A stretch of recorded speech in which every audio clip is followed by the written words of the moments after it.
சென்னையிலேயே திமுகவுடைய பழைய வேட்பாளர்களுக்கு எல்லாம் பெருசா வாய்ப்பு கொடுக்கல. பல புதிய முகங்களுக்கு எல்லாம் வாய்ப்பு கொடுத்திருக்காங்க. தாம்பரத்துல மிகப்பெரிய போராட்டம் எல்லாம் பண்ணிருக்காங்க. இங்க டி நகர்ல வேட்பாளரை மாத்திருக்காங்க.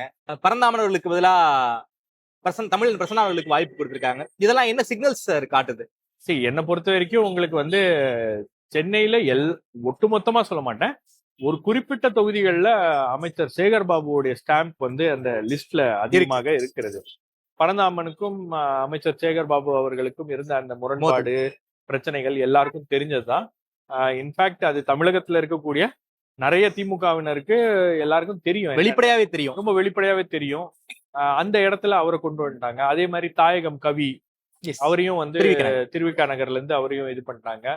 சோ சேகர் பாபுவுடைய கை என்பது ஓங்கி இருக்கிறது. அது மட்டும் இல்லாம சேகர் பாபு பேசி கூப்பிட்டு வந்த திரு ஓபிஎஸ் அவர்களுக்கும் வைத்தியலிங்கம் அவர்களுக்கும் மனோஜ் பாண்டியன் அவர்களுக்கும் சீட் கொடுத்து அகாமடேட் பண்ணியிருக்காங்க அப்படின்னும் போது அவருடைய கை ஓங்கி இருக்கிறது. அதே மாதிரி இந்த திமுகவில் இருக்கக்கூடிய அந்த உட்கட்சி பிரச்சனையும் பெரிய அளவுக்கு இதுல ஒரு ரோலை பிளே பண்ணியிருக்கு அப்படின்னு நான் பாக்குறேன். குறிப்பா பாத்தீங்கன்னா உங்களுக்கு திருச்சியில கே என் நேருவுக்கு சேலஞ்சராக இருந்த 4 பேருக்கு வாய்ப்பு மறுக்கப்பட்டிருக்கு. எப்படா இவங்களை காலி பண்ணலாம்னு காத்துட்டு இருந்தாங்க. லால்குடியில் தொடர்ச்சியா 3 முறை சவுந்தரபாண்டியர்களுக்கு வாய்ப்பு இல்ல. சோ அந்த மாதிரி விஷயங்களும் பண்ணிருக்காங்க. ஏன்னா அடுத்த முறை அவங்க ஜெயிச்சாங்கன்னா அமைச்சர் ஆவறதுக்கான வாய்ப்புகள் அதிகமாக இருக்கிறது. அதே போல உங்களுக்கு பாத்தீங்கன்னா திமுகவுல வழக்கமா பண்ற அதே தவறுகளை அவர்கள் செய்திருக்கிறார்கள் அப்படின்னு பாக்குறேன்.